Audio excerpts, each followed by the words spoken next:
It is Locked On Jazz. For the 8th of September, the Los Angeles Lakers are desperate and have to trade their 27 and 29 first-round picks. Can the Jazz be the ones that take advantage? It's all coming up on today's edition of Locked On Jazz. Pow.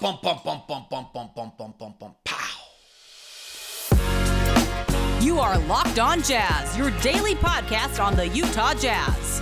Part of the Locked On Podcast Network, your team every day. How are you? I'm David Locke, radio voice of the Utah Jazz, Jazz NBA insider. This is Locked On Jazz, your daily podcast on the Utah Jazz, giving you insight, expertise, geeky numbers, and hopefully making it way better to be a Jazz fan each and every day. Thanks so much for making Locked On Jazz your first listen of every single day. We are free and available on all podcasting apps as well as on YouTube. If you're listening on YouTube, please give us a Your Team Everyday mention in the chat room so that I can come back and see who was here live or who saw the show. Always fun to come back and see who's checking in. And our today's question is, can the Jazz be the team that comes up with the best offer for the Lakers' 27 and 29 first-round picks? The Lakers are absolutely desperate. They might not act like it. They might be putting on this whole portrayal of everything else. But the fact of the matter is they're 3 weeks away from opening camp with Russell Westbrook and an inadequate roster. Look at where they are today, and the only thing they have to do to fix it is to trade their first-round picks of 2027 and 2029, which from a Jazz standpoint are absolutely dreamy for what we would want. The question is, can we be the team? So let's look at the Lakers. They really don't make any major changes, right? They're going to start the year, as of right now, with Russell Westbrook as their starting point guard. Their shooting guard is probably, maybe, Lonnie Walker or Austin Reeves. Kendrick Nunn might fit in there. They have LeBron James, Anthony Davis, incredible, top talent. And then if Anthony Davis continues on his I don't want to play center, Thomas Bryant, who was originally a Laker, who they acquired in the offseason from Washington, who played 27 games in the 21-22 season before tearing his ACL, and 10 games, or coming back from his ACL, in 10 games the prior season, is your starting center. Okay, LeBron's great. He's also slipping. Anthony Davis was great in the bubble. And last year, we identified very quickly that this Laker team wasn't actually very good, was incredibly inefficient, and was going to have a really hard time scoring unless Anthony Davis had a masterful blowout year, which he didn't. The Lakers just signed LeBron to an extension, so they would seemingly be in. Their other acquisition this year, they added Troy Brown Jr., who was in most recently in Chicago, originally drafted by Washington, out of Oregon. He averages like 4 points and 3 rebounds. Like, okay, great. So they haven't done anything to change who they are. They have LeBron signed. Look, LeBron might be, frankly, on his victory lap. They also signed Juan Toscano Anderson, who's a nice player. I like. He's pretty tough. He does a bunch of cool stuff, except for like when it was the playoffs, he didn't actually play for the Warriors, and he averages 4 points and 2 rebounds and assists too. These aren't going to make a big difference. If you look at the betonline.net lines for the Los Angeles Lakers, as we sit here today in the Western Conference, the number one win total right now is the Phoenix Suns at 52.5. Now, I have not updated this in a day or two, so I probably should check and make sure that nothing has really changed. But last time I checked, it was the Phoenix Suns and the LA Clippers at the top of the heap at 52.5. Clippers are at 52.5 still, as we sit right here, and the Phoenix Suns are at 52.5. According to betonline.net, the Golden State Warriors come in at 52. The Denver Nuggets come in at 50.5. The Dallas Mavericks are the 5th highest expected team at 48.5. And the Memphis Grizzlies, or actually, are the 6th, and Memphis Grizzlies are at 49.5. The Lakers aren't close to the 6 teams that make the playoffs without a play-in. They're not close right now. None of you listening would say the Clippers, Suns, Warriors, Nuggets, Mavericks, Memphis. That the Lakers are. Anyone in the chat room think the Lakers are better than those 6 teams as they stand right now? Give me a 1 for a yes, a 0 for a no. If you're listening, hit me at DLock09 on Twitter and give me your thoughts. Okay, then there's the Minnesota Timberwolves, who despite adding the greatest defensive player in the world, very well may end up falling in the next group. According to betonline.net, actually, they have them at 48.5, the exact same as the Dallas Mavericks. The Dallas Mavericks, despite having Luka, could end up playing in the playing game. And then the Lakers come in. The Pelicans come in at 45 wins, and the Lakers come in at 45.5 wins. So the Lakers come in as the 8th best team in the Western Conference. LeBron and AD are really good, but so are Brandon Ingram, and if Zion's healthy, that's a huge if. And the New Orleans Pelicans, by the way. With CJ McCollum, I'm not sure. I'm not sure that I don't take the New Orleans Pelicans ahead of the Los Angeles Lakers. I know that's betting against LeBron. Another one for you. You take the Pels, or do you have the Lakers, as of right now, starting the year on the road in a play-in game? That Pels team's pretty good. We'll see what if they can. They have pieces to make some moves, frankly. CJ McCollum, Zion Williamson, Brandon Ingram as your core. It's not bad. Jonas Valanciunas is your center still. Not sure I love Devontae Graham as another small guard next to CJ McCollum, but that's fine. So maybe not. Maybe. Give me your thoughts. So the Lakers sit at 9. Now, you need to have a pulse in the Western Conference to make the play-in, because Portland's next at 41. So they're going to make the play-in. There's only 11 teams in the Western Conference as of right now, if you don't count the Jazz, that are trying to be good. The Jazz, the Thunder, the Rockets, and the Spurs are not. Seemingly, Jazz still have a pretty good roster as if we sit here right now. But the over-under on the Jazz is 26.5, the Spurs is 24.5. And then there's the poor Sacramento Kings, who are trying to be good, but their over-under is still sitting at 34. And so to make the play-in game right now, you need to have 35 wins. The Lakers can do that. But is that enough? Is starting a play-in game on the road enough for the Los Angeles Lakers? When you have LeBron signed? I don't think so. And that's where they get into a real bind. They don't have the next move. This is why they have to trade these 2 first-round picks. Is because when you dig into who they are and what they have set up financially, which we'll do in a second, and trade options, this is it. And now is the only time to get it done. We'll look at that as we continue. It's fun to see the Lakers in this kind of a bind. This is what happens when you make some missteps along the way. This is what happens. And they're in it. And so can the Jazz be the ones that take advantage? Today's show is brought to you by our good friends over at Murdoch Hyundai, located at 4646 South State Street, also located in Logan and in Linden. The Murdoch lineup of cars, outstanding. The Ioniq 5 is getting all of the rage, rightfully so, and we are benefactors of that as we have our new Ioniq 5, the electric vehicle. But the SUV lineup is still amazing. The Santa Fe, the Tucson, the zippy little Kona, and the beautiful Palisade. We have 2 of the Santa Fe's. And the Sonata and the Elantra, the sedans, with the Elantra winning North American Car of the Year. 3 locations, Linden, Logan, and downtown Salt Lake City at 4646 South State Street. If you're going to stop by and want to look at any of the cars, please email me first at dlock09@gmail.com. At dlock09@gmail.com.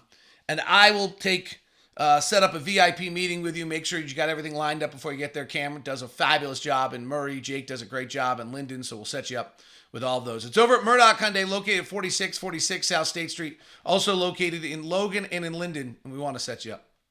It's a crazy financial world right now, and that's when you need somebody by your side, and that's what Steve Carter over at Intercap Lending is. He is our personal Locked On Jazz loan officer over with Intercap. Brock and Intercap do such an amazing job. Their growth has been remarkable. And why? Well, because they get deals done. That's what real estate agents and people want, is people get deals done. They started back in Utah after 40 years as one of the largest independent mortgage companies back in Utah in April of 2016. Headquartered in Utah, had like 100 and some odd people working for them, and then boom. I mean, like at one point it was like one branch, two branches. It was like the Palace and Cottonwood. Then there were like 15. Now I don't even know the number anymore. They just keep growing and growing, and it's awesome. And it's because they get deals done. It's because of our guy, Steve Carter. He's amazing. He's our own personal loan officer. You can call him at 385-800-8528, or also you can email me as well at dlock09@gmail.com, and I'll set you up with a personal email to Steve. No one I can more strongly recommend that will take care of you, that will watch you every step of the way, and will make sure that things get done correctly for you. We've used him twice. My COO of the company's used him. Numerous friends have used him. Locked On, maybe hundreds at this point, have used him. Intercap Lending, NMLS number 190465. For more information, visit intercaplending.com. Thanks so much for making Locked On Jazz your first listen of the day. For your second listen, the NFL season is starting, and the NFL Ultimate NFL Preview is up and about, and you can grab a hold of it at the Locked On NFL feed as well as the Ultimate feed. One other thing I want to tell you, programming-wise, we're doing that's really cool right now, and would love if you want to check it out. If you're a baseball fan, if you're a football fan, I think we'll launch our first one today. It's called our new Game to Game show. And we take our local experts, like myself, who know their team better than anyone, and they give a breakdown of the night's action. So in the NBA season, after every night on Locked On NBA, you'll have a game to game where if the Lakers have just lost to the Pacers, that's fun, you'll get the take from the Kamenetsky brothers as well as Tony East. Then let's say the Thunder have just upset the Nets. You'll get Rylan Stiles of the Nets, and then you'll get Adam Armconnect or Doug Norrie of the Nets with little 1-minute snippets. John Corrales as the Celtics beat the 76ers, and it goes one to another to another to another. It's just game to game, kind of a cool little feature. We're doing it on baseball right now. If you want to follow the pennant race, it's actually how I'm following baseball, because watching a game takes too long. And the U.S. Open's better. Meh.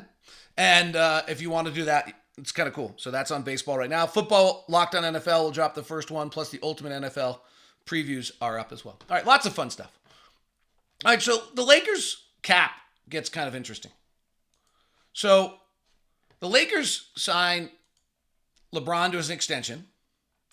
And so LeBron is making 47 million next year, and then he crosses over 50 in 24-25. It's a player option. Anthony Davis is making 40 in 23-24.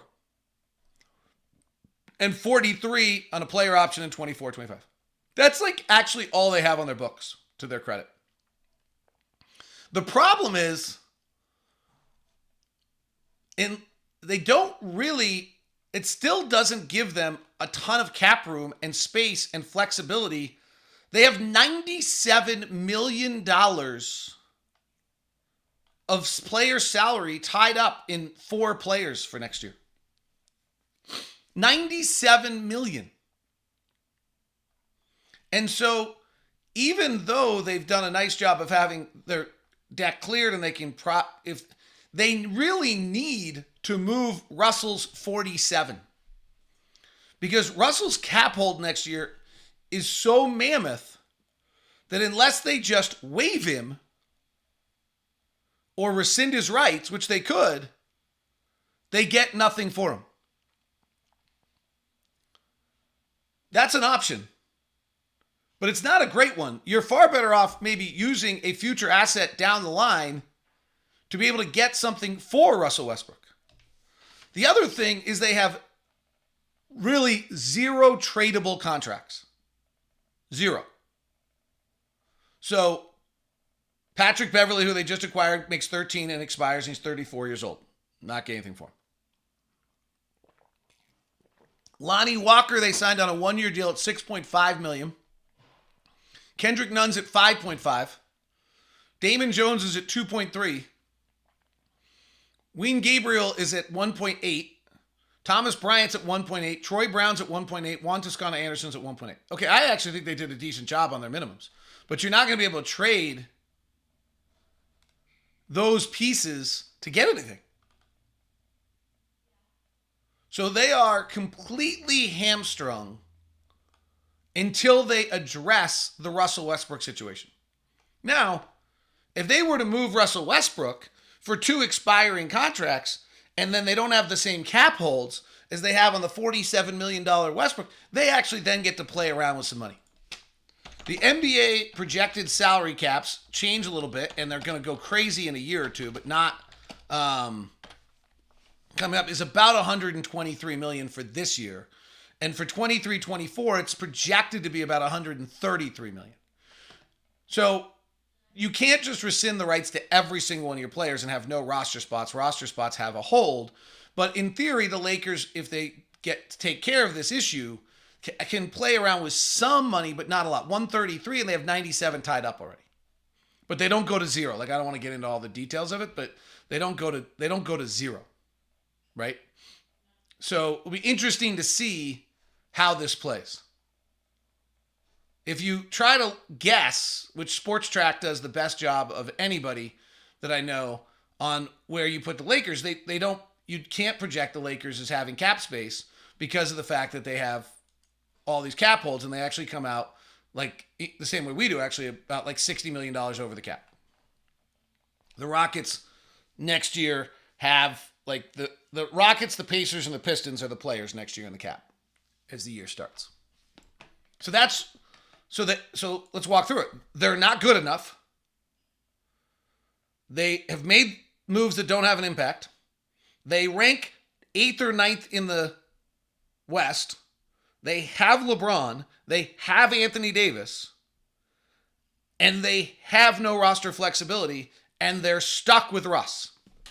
So their choice is to trade Russell. And that gets us to the Jazz. And the question is, can the Jazz get both the 27 and 29 first-round picks? Can they get them both unprotected? Or are the other offers that are out there significant enough that it's hard? In theory, as I've said before, you should be able to get a first-round pick for taking Russell Westbrook's $47 million salary. And then if we were to throw Mike Conley and Bojan Bogdanovic together in a deal and get them both those two players, they would be at $42 million. Those are two players to me should be worth a first-round pick, and the Jazz suddenly have the deal. They have the 27 and 29 pick of the Lakers, hopefully both unprotected. And I love that because you just aren't sure. The Lakers also are going to play the game, and they're going to play it as, they're going to play free agent game with their cap space and their players. The Cleveland Cavaliers better be aware of this. You never know who might end up there along the way. The other trade the Jazz can do is Bojan Bogdanovic, Jordan Clarkson, and I think Rudy Gay has to get involved in that one. And actually, that trade did not even work. That only gets the Jazz to $39 million, and Westbrook's at $47. So the Jazz would have to find probably another player to throw in there. So you almost have to have Conley's 22. You can do Bojan's 19, Clarkson's 13, Rudy Gay's 6, and you fall a few million short. So now you could throw in probably Alexander Walker, who we'd rather not. Probably like to let him try to develop, and that makes the trade work. So if they're insisting on Clarkson over Conley, you suddenly have to, you throw in Rudy Gay, which is not a bad thing, but you have to probably give up Nickeil Alexander Walker as well. We have some trade exceptions, but they usually can't be aggregated, and I'll rely to people who know it better than I do. So the question is, Bojan Bogdanovic and Mike Conley for Russell Westbrook. Bojan Bogdanovic, Jordan Clarkson, Rudy Gay, Nickeil Alexander Walker for Russell Westbrook. Which of those two deals is better for the Lakers? Which of those two deals yields the Jazz both the 27 and 29 pick? Send me your thoughts at DLock09 on Twitter. Bojan, Clarkson, Gay, and Walker, or Bojan Conley, just those two. Which is better for the Lakers? Which gets a better chance to yield? Or chat it up in the chat room with everyone else who's watching the show right now. Now the next question that's most important is, does somebody else have a deal that is superior to this that can take the Jazz offer? We'll look at that. Today's show is brought to you by our friends over at Built. I'm telling you what, the fact that the chocolate cookie dough chunk puffs are still available is really hard for me not to make another order. I have this huge container filled with Built bars. I mean, I'm going through one a day, but it probably still has 2 months worth. But the cookie dough chunk puff is so good, it's making me wonder whether I should still order. 160 calories, 15 grams of protein, 8 grams of sugar. The puffs that are available right now include the cougar tail puff, the brownie batter, the banana cream pie, the cookie dough chunk puff, coconut marshmallow, and the churro. The regular Built bars are available as well: mint brownie, raspberry, salted caramel, coconut almond, and the granola bar bars there as well, plus the new strawberry bar, 140 calories, 17 grams of protein, 5 grams of sugar. It is a candy bar that is a protein bar. That's the best way I can describe it. Absolutely incredible macros. Taste is wonderful. It's all at Built.com. Use the promo code LOCKED15, locked on 15 to get 15% off any and all of your orders. Today's show is also brought to you by betonline.net. Best place for you to get your news, odds, information, everything that's going on. NFL season is here. Final chance to jump the NFL futures. I always love over-unders. It keeps the whole season going. NFL win totals. The Bills, last time I checked, were the most likely team. Where the team was going to up for the most wins at 11.5. I think it was. The Rams are at 10.5. Arizona Cardinals at 8.5. You can also bet the various gaps in there at betonline.net. Whether you think the Ravens will be between 10 and 14 or 5 and 9 or 0 and 4. So it gets all sorts of everything for you. Cowboys over under is 10 for this upcoming season. And for those of you that are Pacific Northwest people like me, without Russell Wilson and still no offensive line, the Seattle Seahawks over-under is 5.5. It's all at betonline.net. So can the Jazz get the best offer for Russell Westbrook when the Lakers have to make this deal? And that's the first question. So the most talked about other option for the Lakers is the Indiana Pacers. The Indiana Pacers can trade Buddy Hield and Miles Turner for Russell Westbrook. The problem is that Buddy Hield still has 2 more years left on his deal. And for the Lakers, that's not what they want. Now, the Jazz are not a million times better on this one because the Jazz put option years, fully guaranteed option years, in Mike Conley and Jordan Clarkson's deals, so that Clarkson's deal next year is a player option and Conley's is a non-guaranteed $24 million that has thing. And those option years the Jazz put in, it's worth going back to look at and analyzing at some point whether or not. By the way, there's one other option in the Jazz I forgot about, which is Malik Beasley at 15.5 can make a deal get done too. So I'll go back and revisit that in a second. Sorry, I forgot about that option. Those option years make this a little less appealing for the Lakers because you don't know on Jordan Clarkson whether or not he's going to pick up that option and whether or not, Conley, you're just going to end up paying about $12 million if you let him go. Retrospectively, I'm not sure, did we have to do that? Whatever. But it is tying us. It makes it a little more, or it makes us a little less appealing than we would be otherwise. So Indiana, Buddy Hield, and the first question would be what's a better combination to make the Lakers win? Miles Turner and Buddy Hield, or Bojan Bogdanovic and Mike Conley? Lakers get pretty good on both of these, by the way. Buddy Hield can really shoot it. Buddy Hield's got $19.3 million in 23-24 that's on the books. Not 2 years, just 1 more year left. Sorry. Miles Turner's a free agent after $18 million after this year. Miles Turner works pretty well for Anthony Davis. Bojan Bogdanovic forces Anthony Davis to play center, which he doesn't like to do. Just ask Jimmy Kimmel. But those are the Pacers' 2 biggest, highest paid players, and that deal works. So is that better than what the Jazz have to offer? The wild card in here gets to be, and we'll revisit Malik Beasley in a second. The wild card, of course, gets to be whether or not Kyrie Irving plays. Right? So Kyrie Irving, ironically, and maybe Royce O'Neal, Kyrie Irving and maybe Seth Curry, Kyrie Irving and Cam Thomas and Darian Sharp, two of their younger players, come together and actually get the Russell Westbrook trade done. Who knows where Brooklyn is with Kyrie Irving? Who knows where Kyrie Irving is with Kyrie Irving? But that one is still out there as a possibility. I can't see it. I would think that the loyalty between Durant and Irving is that you're going to have to deal with the Nets thing again. The only other wild card that's out there is this talk about the Heat, but I can't put it together. So I can't figure out. I mean, it's the Duncan Robinson, maybe Kyle Lowry, Russell Westbrook is all I can come up with. And that the Heat are floating around there. And again, maybe in that case, because you're taking on so much salary, you don't have to give up as many picks. But to me, everything I hear is the Lakers don't want to take on the salary. So to revisit the one other option that I have with the Jazz, and it would involve Malik Beasley, and I just neglected to include that because his money has to be free, is Malik Beasley at $15 million, along with Bojan Bogdanovic. And I think if you go Rudy Gay, the trade works.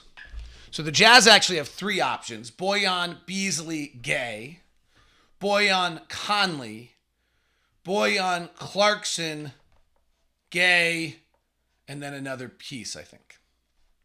Those are the three options, and those are the three options the Lakers have. And the question is, does that yield two unprotected or close to unprotected first-round picks in the Lakers who simply have to make a move? Or is Buddy Hield and Miles Turner better? Or are they holding out for Kyrie? But I'll tell you what the Lakers don't want to do. They don't want to go to camp with Russell Westbrook. It's a distraction. It's a problem. It wears people out. They have a new first-year head coach. They don't want to do that. And so the question is, can the Jazz take advantage? Give me your thoughts. Send me your DLock09. We'll do a Ask LOJ show tomorrow as well and talk about kind of someone gave me an interesting perspective that I wouldn't necessarily take on the Jazz trading Donovan and Rudy and how much stuff they got. That it's different than what we generally would have thought, but it's worth talking about. That's all coming up on tomorrow's edition of Locked On Jazz. Thanks very much for tuning in and being a part of the show today. It's your team every day.